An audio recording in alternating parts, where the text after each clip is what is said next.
Alors nous avons reçu la question suivante. Pourquoi dans la Bible il est dit de ne pas manger du fruit? Alors, puisqu'on est des mutants et que manger du fruit nous fera muter. Il faudra muter et pas mourir. Muter. Justement, c'est très important cette distinction. Parce que la mutation, c'est mort et résurrection. Alors si tu manges du fruit avant de l'être devenu, tu mutes, mais en régression. Si tu manges le fruit l'étant devenu, tu mutes, mais c'est ta déification. La personne trouve que c'est pas évident dans le texte. Ça n'est que l'hébreu. Oui. Ce sont les traductions qui sont navantes. Et traduire par mort, c'est comme si c'était une punition. Oui. Alors de là au Dieu punisseur, c'est tragique. Dieu est un amant, il n'est pas un punisseur. C'est tragique, vraiment. Alors, pourquoi est-ce qu'on ne mange pas le fruit avant de... On peut atteindre à ce fruit. Qu'est-ce que c'est que le fruit? Le fruit, c'est l'homme qui devient un, l'unité, qui devient deux, l'unité. L'unité. Qu'est-ce que nous faisons aujourd'hui? Nous sommes à la recherche de l'unité par la voie extérieure, c'est-à-dire par la désagrégation, la désintégration de l'atome, etc. Bon. Si tu veux, c'est... il faudrait reprendre le texte complètement pour l'expliquer. Tu peux atteindre au fruit par les écoles extérieures ou par ta voie intérieure. Ce que veut dire la Bible, c'est que atteindre au fruit par la voie extérieure sans l'être devenu, c'est justement ne pas savoir poser les limites, ce dont nous avons déjà parlé tout à l'heure, et c'est la bombe atomique, et c'est la mort. Alors que atteindre au fruit par la voie intérieure, c'est la déification. Et c'est l'amour total. Et c'est l'amour total. Et voilà. Et nous sommes entre ces deux pôles aujourd'hui, à la limite entre ces deux pôles. Alors il y a un mythe qui tout de même le fait très bien comprendre, c'est le mythe du déluge. Le déluge, c'est le monde des eaux, c'est le monde dans lequel nous sommes aujourd'hui, encore. Et Noé va construire son arche. Noé, c'est-à-dire, va construire et entrer dans sa matrice de feu. Où là, il fait entrer tous les animaux, c'est-à-dire, ce sont toutes les énergies potentielles animales, qui sont symbolisées par les animaux, justement, qui sont là, à l'intérieur de chacun de nous. Donc, à l'intérieur de Noé. Voilà, l'arche de Noé, c'est vraiment la matrice de feu.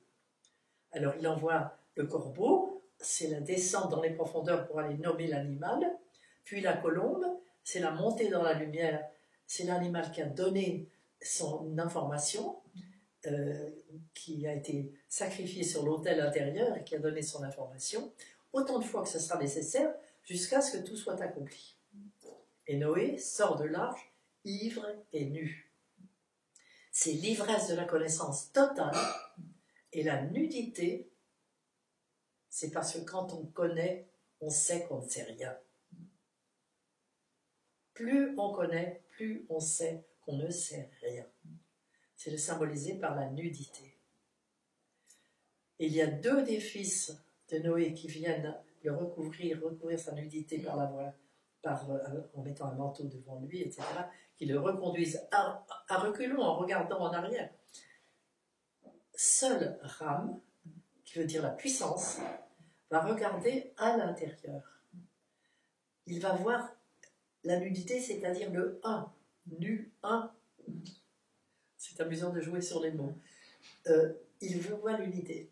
Ram est notre physicien actuel,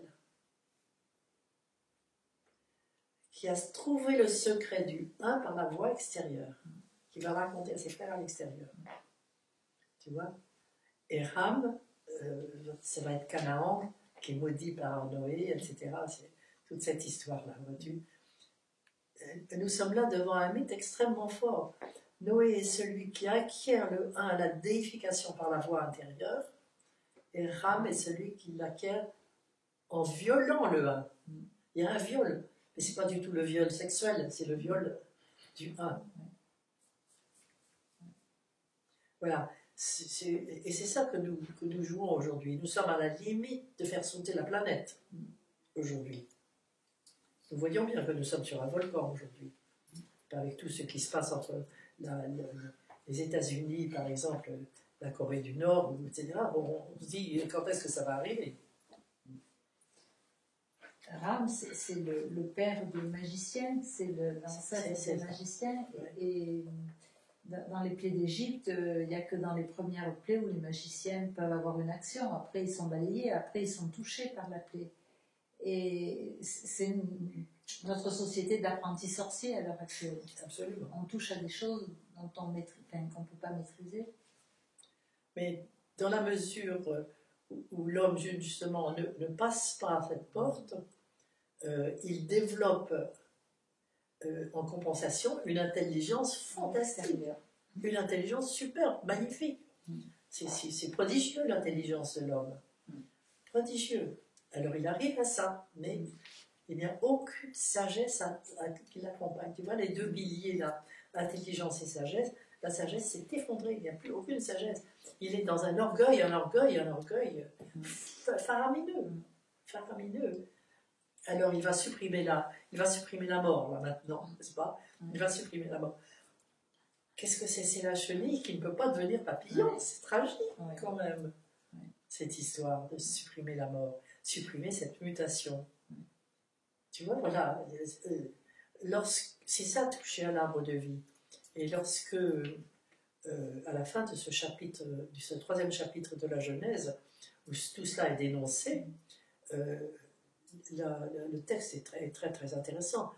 Voici, l'homme est devenu capable du 1 à cause de l'arbre de la connaissance qu'il a pris avant l'heure, justement, empêchons-le d'aller plus loin et de prendre aussi de l'arbre de vie. Et l'arbre de vie, c'est justement toucher au crâne. Et c'est ce que nous sommes en train de faire. De peur qu'il ne vive continuellement dans les temps. De peur qu'il ne meure jamais. Et bien, voilà. Empêchons-le, donc nous allons être empêchés. Il va y avoir un événement qui va nous empêcher d'aller plus loin. Dans toute cette histoire, il y a toujours un trop tôt et un par l'extérieur. Il y a surtout par l'extérieur.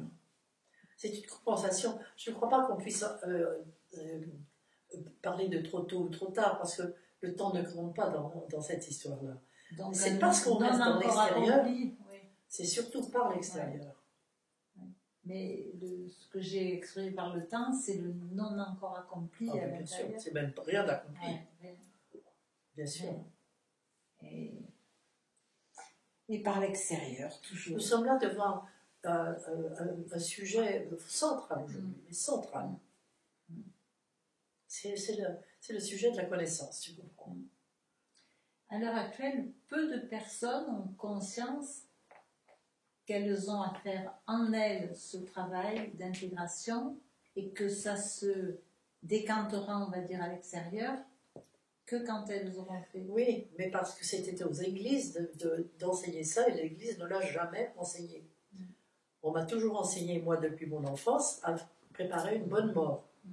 En faisant le bien, en ne faisant pas le mal, alors on se dévoue pour telle cause, etc. On passe sa vie à se dévouer, mais on n'avance pas à l'intérieur.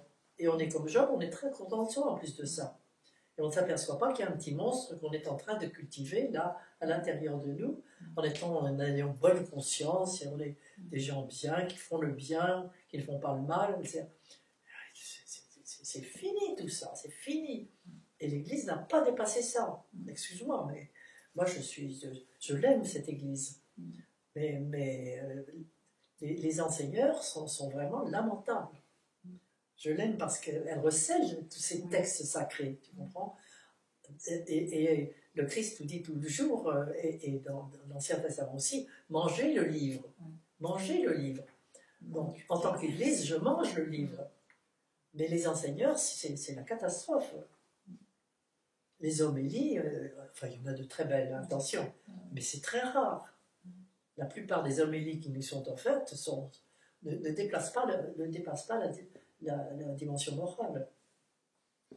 Oui. Merci Yannick pour cette belle réponse. Merci mon Dieu.